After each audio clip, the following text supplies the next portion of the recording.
दोस्तों नमस्कार। आपके अपने चैनल घटना चक्र नॉलेज पर आप सभी लोगों का बहुत बहुत स्वागत है इस आधुनिक भारत की क्लास में, जिसमें हम घटना चक्र पूर्वावलोकन की बुक के पिछले वर्षों में पूछे हुए प्रश्नों पर चर्चा करते हैं। और आज का टॉपिक अगर देखें हम तो हो जाएगा हमारा भारत के बाहर क्रांतिकारी गतिविधियाँ। इसके पहले हमने पिछली क्लास में देखा था भारत के अंदर जो क्रांतिकारी आंदोलन हो रहे थे, उसके पहले कांग्रेस से संबंधित प्रश्न हमने देखे। तो यह क्वेश्चन आज के जो प्रश्न है 35 महत्वपूर्ण प्रश्न है और यह क्लास आने वाली सभी परीक्षाओं के लिए महत्वपूर्ण है। तो चलते हैं समय को बचाते हुए शुरुआत करते हैं सीधे प्रश्नों से। और पहला प्रश्न दिया गया है जैसे कि आज लंदन में इंडियन होम रूल सोसाइटी को प्रारंभ किया। ए एनी बेसेंट ने, बी बीजी तिलक ने, सी एम.के. गांधी ने, डी श्यामजी कृष्ण वर्मा ने। 4 ऑप्शन दिए गए हैं। चारों ऑप्शनों में से बताना है कि लंदन में इंडियन होम रूल सोसाइटी को प्रारंभ किया किसने किया था। तो इसका राइट आंसर यहाँ पर देखें हो जाएगा डी श्यामजी कृष्ण वर्मा ने। और यह किस एग्जाम में यूपीपीसीएस मेंस और यूपीपीसीएस मेंस 2007 में 2002 और 7 में पूछा गया है। तो इसी तरह से जहाँ पर लिखा नहीं होता है यहाँ पर नीचे साइड में कि कौन से एग्ज़ाम में पूछा गया है, तो वहाँ भी आप यह सोच लीजिए कि यह जितने भी क्वेश्चन पढ़ा रहे हैं वह किसी न किसी एग्ज़ाम में पूछे हुए हैं। व्याख्या दी गई इसकी। फरवरी 1905 में लंदन में श्यामजी कृष्ण वर्मा ने इंडियन होम रूल सोसाइटी की स्थापना की। इन्होंने ही इंडिया हाउस की भी स्थापना की थी। यहाँ से एक समाचार पत्र द इंडियन सोशियोलॉजिस्ट का प्रकाशन भी प्रारंभ किया। लंदन में सरकारी तंत्र के विशेष सक्रिय होने के कारण श्यामजी वहाँ से पेरिस और अंततः जिनेवा चले गए थे। बढ़ते हैं अगले प्रश्न की तरफ। अगला प्रश्न है श्यामजी कृष्ण वर्मा ने इंडियन होम रूल सोसाइटी की स्थापना की। ए लंदन में, बी पेरिस में, सी बर्लिन में, डी सैन फ्रांसिस्को में। चारों ऑप्शनों में से इसका राइट आंसर यहाँ पर देखें तो हो जाएगा इसका राइट आंसर। तो इसका राइट आंसर हो जाएगा हमारा ए लंदन। आगे बढ़ेंगे अगले प्रश्न की तरफ। अगला प्रश्न है इंडियन होम रूल सोसाइटी स्थापित हुई थी। ए सन 1900 में, बी 1901 में, सी 1902 में, डी 1905 में। 4 ऑप्शन दिए गए हैं। चारों ऑप्शनों में से इसका राइट आंसर यहाँ पर बताना है। और यह क्वेश्चन जो है यूपी आरओ मेंस 2014 में पूछा हुआ प्रश्न है। तो इसका राइट आंसर यहाँ पर देखें तो हो जाएगा इंडियन होम रूल सोसाइटी की स्थापना 1905 ईस्वी में हुई थी। कहाँ? लंदन में या लंदन के सैन फ्रांसिस्को में। आगे बढ़ते हैं अगला प्रश्न। लंदन में इंडिया हाउस की स्थापना की थी। ए श्यामजी कृष्ण वर्मा ने, बी बरकतुल्ला ने, सी वीरेंद्र नाथ चट्टोपाध्याय ने, डी लाला हरदयाल ने। तो इसका राइट आंसर देखें तो हो जाएगा ए श्यामजी कृष्ण वर्मा ने। अगला प्रश्न लंदन में इंडिया हाउस के संस्थापक कौन थे। यहाँ पर 6 ऑप्शन दिए गए हैं। 6 में से इसका राइट आंसर जैसा कि पिछले क्वेश्चन में अभी हमने बताया था, तो इसका राइट आंसर यहाँ पर हम श्यामजी कृष्ण वर्मा लगाएंगे। आगे बढ़ जाएंगे अगले प्रश्न की तरफ। अगला प्रश्न है वह कौन था जिसने गदर पार्टी को स्थापित किया था या किया। ए लाला हरदयाल, बी लाला लाजपत राय, सी भगत सिंह, डी बरकतुल्ला। 4 ऑप्शन हैं। चारों ऑप्शनों में से इसका राइट आंसर बताना है कि वह कौन था जिसने गदर पार्टी को स्थापित किया। यहाँ पर होगा इसका राइट आंसर ए लाला हरदयाल। आगे बढ़ जाएंगे अगले प्रश्न की तरफ या यहाँ पर इसकी हम व्याख्या भी देखेंगे सबसे पहले, फिर आगे हम आगे की तरफ बढ़ेंगे। दिया है वर्ष 1913 में सोहन सिंह भाकना ने association of Hindustani workers of Pacific Coast या Hindustan association of the Pacific Coast नामक संस्था की स्थापना की। इस संस्था ने गदर नामक एक अखबार निकाला जिससे इस संस्था का नाम भी गदर पार्टी पड़ गया। लाला हरदयाल इस संस्था के मनीषी पथ प्रदर्शक थे। चूंकि विकल्प में सोहन सिंह भागना नहीं दिया गया है, इसलिए विकल्प ए हमारा सही उत्तर है। आगे बढ़ जाएंगे, अगला प्रश्न देखते हैं। निम्न में से किसने गदर पार्टी का गठन किया? A B D Savarkar, B Ras Bihari Bose, C Madan Lal Dhingra, D Lala Hardayal. इसका राइट आंसर यहाँ पर देखें तो हो जाएगा हमारा डी लाला हरदयाल ने गदर पार्टी की स्थापना की। अगला प्रश्न है, गदर पार्टी की स्थापना हुई वर्ष, यानी कि इनमें से इसका राइट आंसर बताना है कि किस वर्ष में गदर पार्टी की स्थापना हुई थी।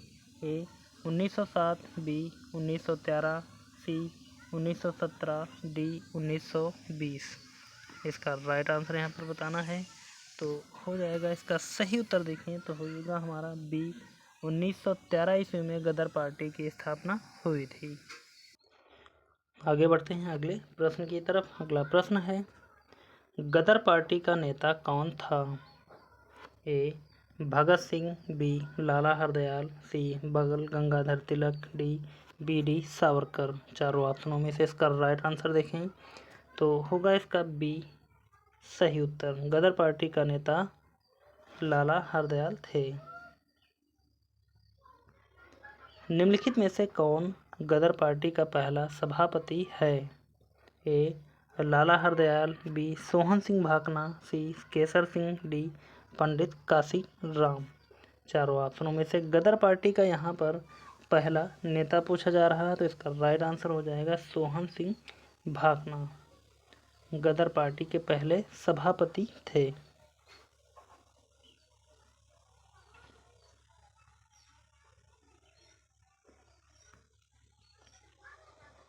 व्याख्या देखेंगे यहाँ पर इसकी हम दिया है, गदर पार्टी पराधीन भारत को अंग्रेजों से स्वतंत्र कराने के उद्देश्य से बना एक संगठन था।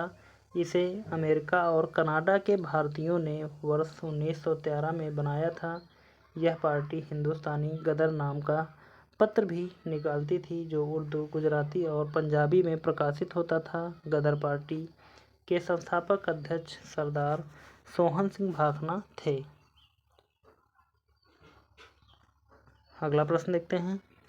अगला प्रश्न है, गदर आंदोलन की स्थापना की थी?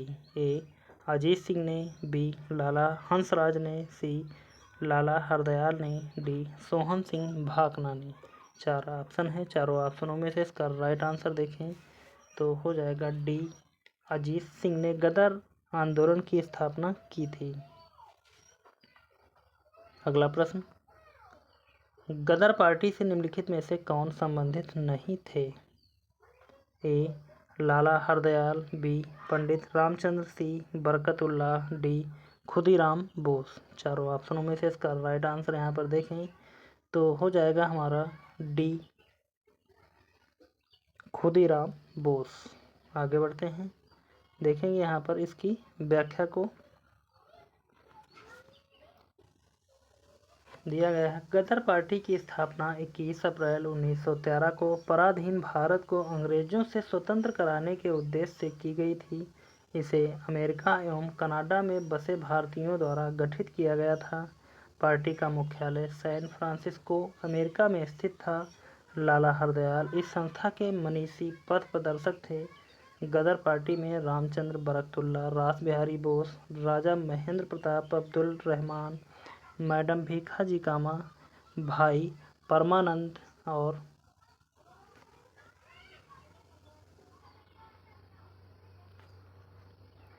करतार सिंह सराभा तथा पंडित काशीराम प्रमुख थे। जबकि 30 अप्रैल 1908 को बिहार के मुजफ्फरपुर में खुदीराम बोस और प्रफुल्ल चाकी ने किंग्स फोर्ट पर बम फेंका था, परंतु दुर्भाग्य से राष्ट्रीय आंदोलन से हमदर्दी रखने वाले मिस्टर कैनेडी की पत्नी एवं पुत्री मारी गई। इस घटना के बाद प्रफुल्ल चाकी ने आत्महत्या कर ली, जबकि खुदीराम बोस को 11 अगस्त 1908 को फांसी दे दी गई। फांसी के समय खुदीराम बोस की आयु 18 वर्ष माह 18 वर्ष 8 माह 8 दिन थी। इस प्रकार स्पष्ट है कि खुदीराम बोस का गदर पार्टी से कोई संबंध नहीं था, अतः विकल्प डी सही उत्तर है। अगला प्रश्न देखते हैं, गदर पार्टी की स्थापना हुई थी। ए अफगानिस्तान में, बी बर्मा में, सी इंग्लैंड में, डी संयुक्त राज्य अमेरिका में। तो इसका राइट आंसर सभी को पता है कि गदर पार्टी की स्थापना हुई थी संयुक्त राज्य अमेरिका में। आगे बढ़ेंगे अगले प्रश्न की तरफ। निम्नलिखित में से किस देश में गदर पार्टी की स्थापना हुई थी? 4 ऑप्शन हैं। A USA, B Germany, C Spain, D France. तो इसका राइट आंसर देखें हो जाएगा ए यूएसए में। अगला प्रश्न है, गदर क्या था? ए भारतीयों का एक क्रांतिकारी संघ जिसका प्रधान कार्यालय सैन फ्रांसिस्को में था। बी एक राष्ट्रवादी संगठन जो सिंगापुर से संचालित होता था। सी एक उग्रवादी संगठन जिसका प्रधान कार्यालय बर्लिन में था। डी भारत की स्वतंत्रता के लिए एक कम्युनिस्ट आंदोलन जिसका प्रधान कार्यालय ताशकंद में था। 4 ऑप्शन हैं। चारों ऑप्शनों में से इसका राइट आंसर यहाँ पर देखें तो हो जाएगा सही उत्तर इसका ए भारतीयों का एक क्रांतिकारी संघ जिसका प्रधान कार्यालय सैन फ्रांसिस्को में था, गदर कहलाता था। अगला प्रश्न है, गदर पार्टी का मुख्यालय था। ए सैन फ्रांसिस्को में, न्यूयॉर्क, मद्रास, कलकत्ता। 4 ऑप्शनों में से इसका राइट आंसर है ए सैन फ्रांसिस्को में। अगला प्रश्न, प्रथम विश्व युद्ध के दौरान सक्रिय होने वाले गदर क्रांतिकारियों का आधार स्थल था।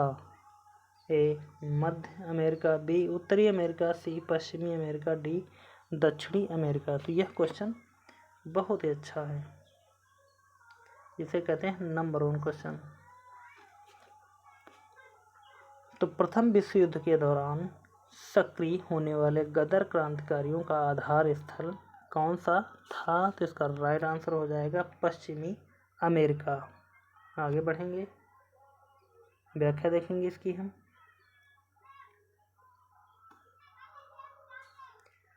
प्रथम विश्व युद्ध के दौरान सक्रिय होने वाले गदर क्रांतिकारियों का आधार स्थल उत्तरी अमेरिका का मुख्य देश संयुक्त राज्य अमेरिका का सैन फ्रांसिस्को नगर था। सैन फ्रांसिस्को संयुक्त राज्य अमेरिका के पश्चिमी भाग में स्थित है। यदि अमेरिका का अर्थ संयुक्त राज्य अमेरिका से लाया जाए तो सही उत्तर विकल्प सी होगा, किंतु यदि अमेरिका का अर्थ अमेरिका महाद्वीप से लगाया जाए तो सही उत्तर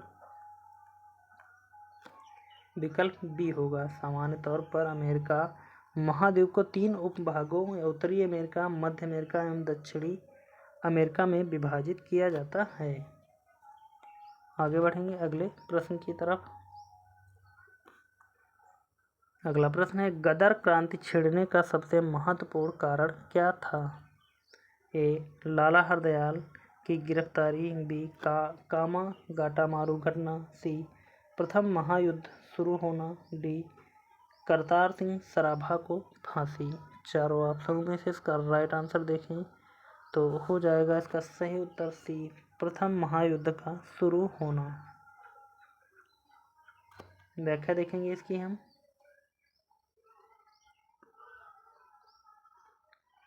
स्वदेशी आंदोलन के निष्क्रिय होने से भारतीय राष्ट्रवाद के प्रहरी भी निष्क्रिय हो गए थे। वर्ष 1914 में अचानक छिड़े प्रथम विश्व युद्ध ने भारतीय राष्ट्रीयता के प्रहरियों को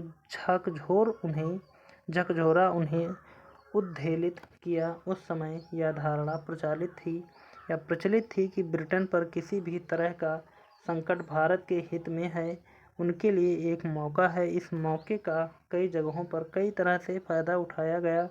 उत्तरी अमेरिका में गदर क्रांतिकारियों और भारत में लोकमान्य तिलक, एनी बेसेंट एवं उनके स्वदेशी संगठनों ने इस मौके का लाभ उठाया। गदर क्रांतिकारियों ने सशस्त्र संघर्ष के माध्यम से अंग्रेजी हुकूमत को उखाड़ फेंकने का प्रयास किया। आगे बढ़ेंगे अगले प्रश्न की तरफ। अगला प्रश्न है, निम्नलिखित में वह कौन व्यक्ति था जिसने विदेश में गणतंत्रात्मक सरकार की स्थापना की? ए. महेंद्र प्रताप, बी. सुभाष चंद्र बोस, सी. रास बिहारी बोस, डी. उपरोक्त में से कोई नहीं। 4 ऑप्शन हैं। चारों ऑप्शनों में से इसका राइट आंसर यहाँ पर देखा जाए तो हो जाएगा महेंद्र प्रताप ने। महेंद्र प्रताप वह व्यक्ति थे जिन्होंने विदेश में भी गणतंत्रात्मक सरकार की स्थापना या संस्थापना की थी। व्याख्या देखेंगे इसकी हम।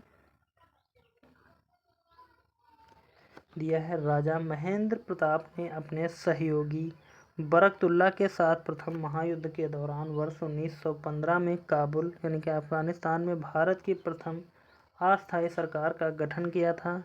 इसमें राजा महेंद्र प्रताप स्वयं राष्ट्रपति तथा बरकतुल्ला प्रधानमंत्री थे। इसे जर्मनी तथा रूस ने मान्यता भी दी।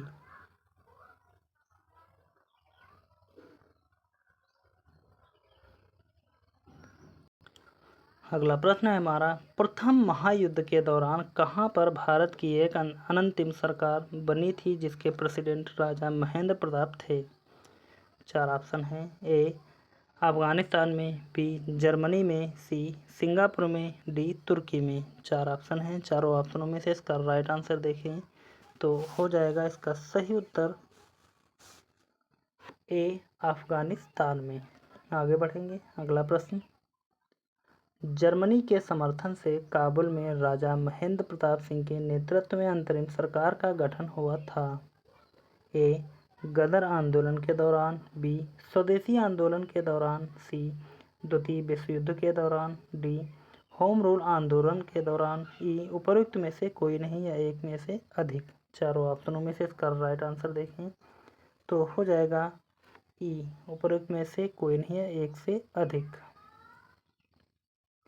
अगला प्रश्न, कौन भारतीय क्रांति की मां कहलाती है? A. Annie Besant, B. Sarojini Naidu, सी.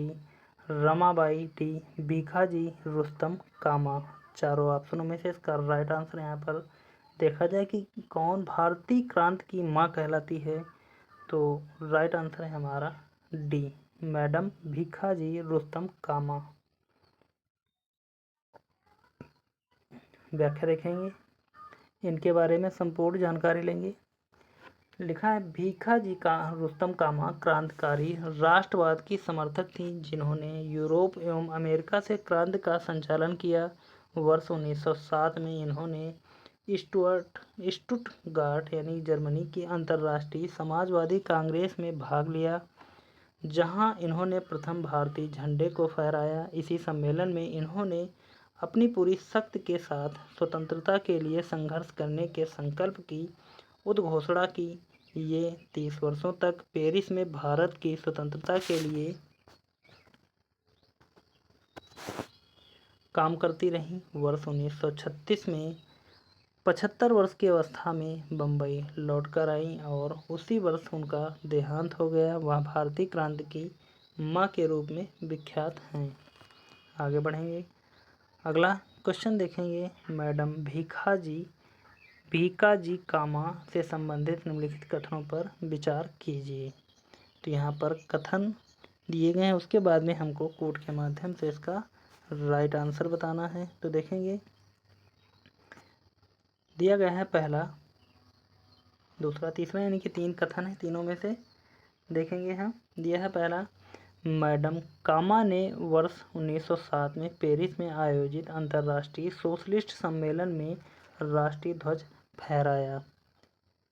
तो यह पहला तो गलत हो जाएगा। आगे देखेंगे, दूसरा चेक करते हैं, मैडम कामा दादा भाई नौरोजी की निजी सचिव रहीं।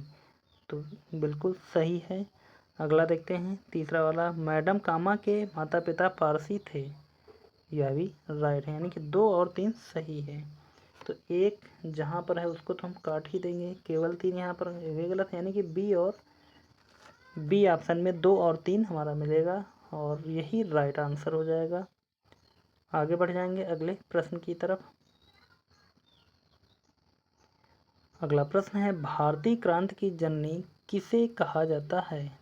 ए Shrimati Annie Besant, B Snehlata Wadekar, C Sarojini Naidu, D madam Bhikaji Rustom Cama, E उपरोक्त में से कोई नहीं या उपरोक्त में से एक से अधिक। चारों ऑप्शनों में से इसका राइट आंसर देखें तो हो जाएगा हमारा डी मैडम भीखाजी रुस्तम कामा। आगे बढ़ते हैं, अगला प्रश्न देखते हैं। निम्नलिखित में से किस महिला ने भारतीय तिरंगा सबसे पहले फहराया था? ए अरोड़ा आसफ अली ने, बी भीखाजी कामा ने, सी दुर्गा भाभी ने, डी कमला देवी चट्टोपाध्याय ने। चार ऑप्शन दिए गए हैं, चारों ऑप्शनों में से इसका राइट आंसर यहाँ पर देखें तो हो जाएगा बी भीखाजी कामा ने, वह महिला जिसने भारतीय तिरंगा सबसे पहले फहराया था। आगे बढ़ते हैं, अगला प्रश्न देखते हैं। अगला प्रश्न है, मैडम कामा ने 1907 में प्रथम तिरंगा ध्वज कहाँ फहराया था? ए लंदन में, बी पेरिस से, सी मॉस्को से, डी स्टुटगार्ट से। चारों ऑप्शनों में से इसका राइट आंसर देखें तो हो जाएगा हमारा डी स्टुटगार्ट से 1907 में भारतीय तिरंगा फहराया था। अगला प्रश्न दिया गया है, मैडम कामा ने भारत के तिरंगी स्वतंत्रता ध्वज को कहाँ फहराया था? ए पेरिस, बी लंदन, सी स्टुटगार्ट, डी जेनेवा। ई उपरोक्त में से कोई नहीं। इसका राइट आंसर यहाँ पर देखें तो हो जाएगा इसका सही उत्तर सी स्टुटगार्ट। अगला प्रश्न, निम्नलिखित में से किस युग्म को इंग्लैंड में अंग्रेज अधिकारियों की हत्या के आरोप में फांसी की सजा मिली? ए राजगुरु तथा सुखदेव, बी खुदीराम बोस तथा सूर्यसेन, सी मदन लाल ढींगरा तथा ऊधम सिंह, डी करतार सिंह सराभा तथा अशफाक उल्लाह खां को। चारों ऑप्शनों में से इसका राइट आंसर यहाँ पर देखें तो हो जाएगा इसका सही उत्तर सी मदन लाल ढींगरा तथा ऊधम सिंह को इंग्लैंड में अंग्रेज अधिकारियों की हत्या के आरोप में फांसी की सजा मिली। आगे बढ़ते हैं और देखेंगे यहाँ पर इसकी व्याख्या को। दिया गया है, इंग्लैंड में अंग्रेज अधिकारियों की हत्या के आरोप में मदन लाल ढींगरा तथा ऊधम सिंह की फांसी की सजा मिली थी। ध्यातव्य है कि मदन लाल ढींगरा ने 1 जुलाई 1909 को लंदन में भारतीय राष्ट्रीय संघ की बैठक में भारत राज्य सचिव के सलाहकार करजन कायली तथा कावास ललक्का को गोलियों से भून दिया था। फलतः उन्हें फांसी की सजा दी गई। ऊधम सिंह ने जलियांवाला बाग हत्या के अप्रत्यक्ष रूप से जिम्मेदार तत्कालीन पंजाब की गवर्नर माइकल ओडायर की लंदन में मार्च 1940 में हत्या कर दी। फलतः इन्हें फांसी की सजा हुई थी। आगे बढ़ेंगे अगले प्रश्न की तरफ। अगला प्रश्न दिया गया है, करजन वायली की हत्या के आरोप में किसे मृत्युदंड दिया गया? ए मदन लाल ढींगरा, बी ऊधम सिंह, सी भगत सिंह, डी ममंथ नाथ या ई उपरोक्त में से कोई नहीं। चारों ऑप्शनों में से इसका राइट आंसर देखें तो हो जाएगा इसका सही उत्तर ए मदन लाल ढींगरा को करजन वायली की हत्या के आरोप में मृत्युदंड दिया गया। अगला प्रश्न दिया गया है, 1906 ईस्वी में लंदन में अभिनव भारत सोसाइटी की स्थापना किसने की थी? ए विनायक दामोदर सावरकर, बी श्यामजी कृष्ण वर्मा, सी सोहन सिंह, डी पी.एन. वपट। ई उपरोक्त में से कोई नहीं। चारों ऑप्शनों में से इसका राइट आंसर देखें तो हो जाएगा 1906 ईस्वी में लंदन में अभिनव भारत सोसाइटी की स्थापना सोहन सिंह ने की थी। आगे बढ़ेंगे अगले प्रश्न से पहले यहाँ पर देखेंगे हम इसकी महत्वपूर्ण व्याख्या को। दिया गया है, वर्ष 1906 में लंदन में अभिनव भारत सोसाइटी की स्थापना विनायक दामोदर सावरकर ने की थी। देश के क्रांतिकारी गतिविधियों पर प्रतिबंध लगाने के बाद इन्होंने लंदन में इस सोसाइटी की स्थापना की थी। ध्यातव्य है कि विदेशी धरती पर स्थापित सबसे पुरानी क्रांतिकारी संस्था इंडिया हाउस थी, जिसकी स्थापना श्यामजी कृष्ण वर्मा ने वर्ष 1905 में लंदन में की थी। इस संस्था के प्रमुख सदस्यों के रूप में विनायक दामोदर सावरकर, पीएम बपत तथा लाला हरदयाल जैसे क्रांतिकारी जुड़े थे। आगे बढ़ते हैं अगले प्रश्न की तरफ। अगला प्रश्न है, कामागाटा मारू क्या है? ए, एक राजनीतिक दल जो ताइवान आधारित था। बी, चीन का एक किसान साम्यवादी नेता था। सी, कनाडा की यात्रा पर निकला एक जलपोत था।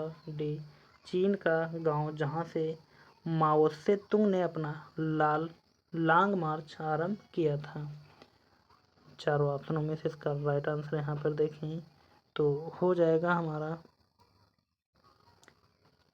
सी, कनाडा की यात्रा पर निकला एक जलपोत या जहाज था। व्याख्या देखेंगे यहाँ पर इसकी हम।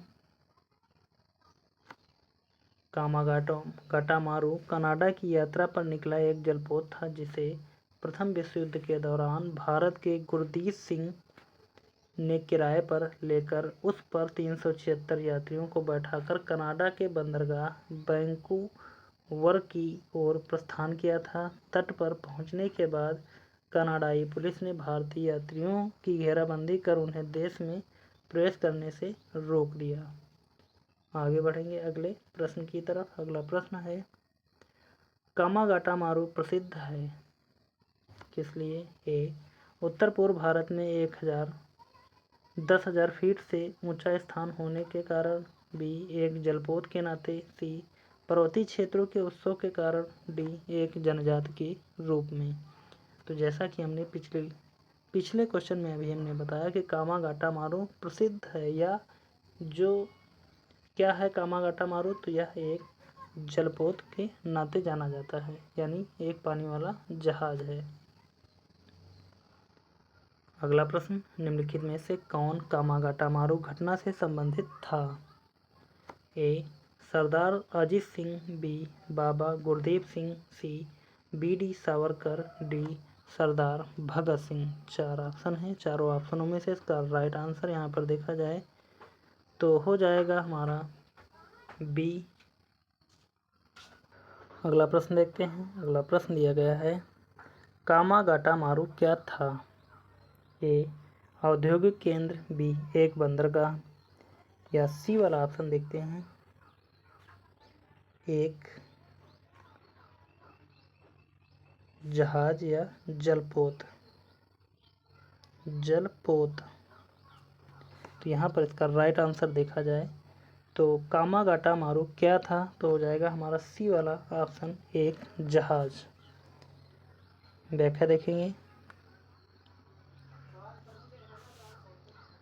यह कामागाटा मारू भाप शक्ति से चलने वाला एक जापानी समुद्री जहाज था। पंजाब के 376 यात्रियों को लेकर यह जहाज वर्ष 1914 में हांगकांग से कनाडा के लिए रवाना हुआ था, लेकिन तब कनाडा में एशियाई मूल के प्रवासियों से संबंधित कड़े कानून के कारण उन्हें कनाडा में प्रवेश की अनुमति नहीं दी गई।